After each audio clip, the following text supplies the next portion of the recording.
দেখি হাই স্কুলে বলে কামলা পাওয়া যায়, আমার তো দুটো কামলার দরকার, কামলা নিয়ে আসি।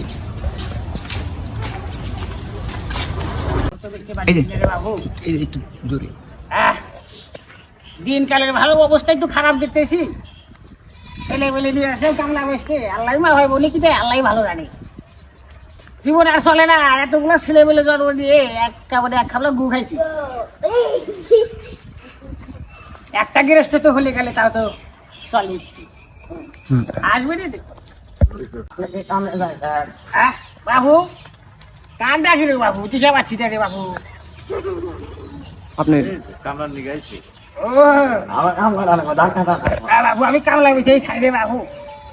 কামলা না বেশি গেলে আবার চলে না, অনেকগুলি ছেলে মেয়ে আছে। কয়টা আনিবেন আপনি এখানে? বাবু দিন দিন কিন্তু দিন 800 করে দিতে হবে।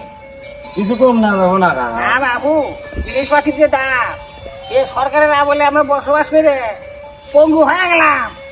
আপনি 400 টাকা দেবেন। 400 টাকা হবে না রে, 800 করে দিতে হবে। 800 টাকা কি কামলা আছে? আছে বাবু আছে, ছেলে মেলে আছে, আমি আছি, কাজ করবো আমরা, কাজ করেই তো টাকা দেবো। আচ্ছা তো চলেন যাই দিদি। বাবু আমার শর্ত কিছু মানছে রে বাবু। আপনার কথা তো আমি মানছি বাবু, যে আপনি 800 টাকা চাইছেন, 800 টাকা আমি দেবো। আর একটা দাবি কিন্তু আমার মানতে হবে। এবার কে বাদাবি বাবা? এ বাবু, বিড়ি কিন্তু বাবু দিন 5 প্যাকেট করে দিতে হবে। এর বাকি বিড়ি খাবো গা?